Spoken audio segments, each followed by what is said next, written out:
Assalamualaikum warahmatullahi wabarakatuh.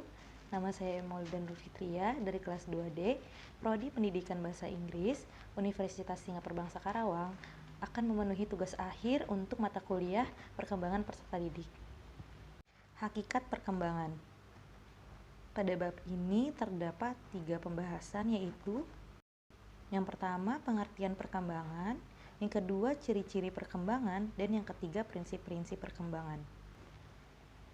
Pengertian perkembangan. Pada dasarnya, perkembangan menuju kepada perubahan sistematik tentang fungsi-fungsi fisik dan psikis. Perubahan fisik meliputi perkembangan biologis, dasar sebagai hasil dari konsepsi atau masa pembuahan, dan hasil dari interaksi proses biologis dan genetika dengan lingkungan.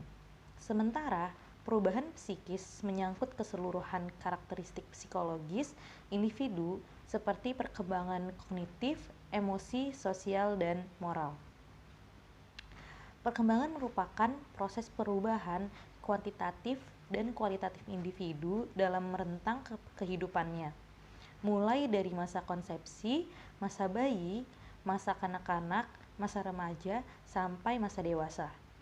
Dengan demikian, individu dan organisme, baik fisik atau jasmaniah maupun psikis atau rohaniah, menuju tingkat kedewasaan atau kematangan yang berlangsung secara sistematis, progresif, dan berkesinambungan. Berikut pengertian dari sistematis, progresif, dan berkesinambungan. Yang pertama yaitu sistematis. Berarti perubahan dalam perkembangan itu bersifat saling ketergantungan atau saling mempengaruhi antara bagian-bagian organisme atau fisik dan psikis, dan merupakan suatu kesatuan yang harmonis. Contoh prinsip ini seperti kemampuan berjalan kaki seiring dengan matangnya otot-otot kaki atau berkembangnya minat untuk memperhatikan lawan jenis seiring dengan matangnya hormon seksual. Yang kedua yaitu progresif. Berarti perubahan yang terjadi bersifat maju, meningkat, mendalam, atau meluas, baik secara kuantitatif atau fisik maupun secara kualitatif atau psikis. Contohnya, seperti terjadinya perubahan proporsi dan ukuran fisik anak dari pendek menjadi tinggi, dan perubahan pengetahuan atau kemampuan anak dari yang sederhana sampai kepada yang kompleks atau mengenal huruf dan angka, sampai kepada kemampuan membaca, menulis, dan berhitung. Yang ketiga yaitu berkesinambungan. Berarti perubahan pada bagian atau fungsi organisme itu berlangsung secara berurutan dan beraturan. Contohnya, untuk dapat berjalan, seorang anak lebih dahulu telentang, tengkurap, duduk, merangkak, dan berdiri. Sedangkan untuk anak dapat berbicara didahului dengan meraban, dan untuk mencapai masa dewasa harus melalui masa konsepsi, bayi, anak, dan remaja. Selanjutnya yaitu ciri-ciri perkembangan. Yang pertama, terjadinya perubahan ukuran dalam aspek fisik atau tinggi badan, berat badan, dan organ-organ tubuh lainnya.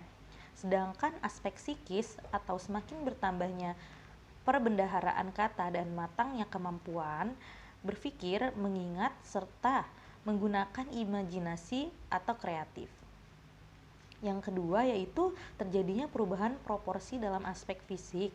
Proporsi tubuh anak berubah sesuai dengan fase perkembangannya, dan pada usia remaja proporsi tubuh mendekati proporsi tubuh dewasa.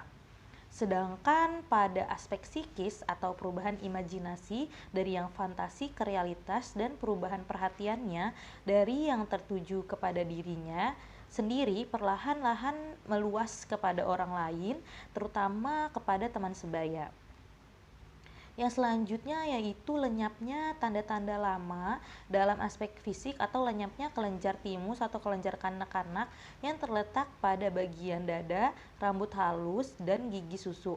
Sedangkan pada aspek psikis yaitu lenyapnya masa mengoceh atau meraban, bentuk gerak-gerik kanak-kanak seperti merangkak, dan perilaku impulsif seperti melakukan sesuatu sebelum berpikir.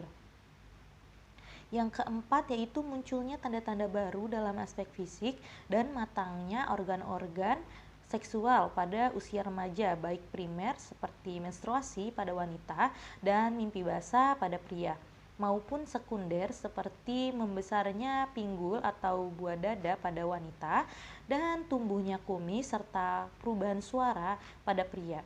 Aspek psikis berkembangnya rasa ingin tahu dengan ilmu pengetahuan, lingkungan alam, dan agama.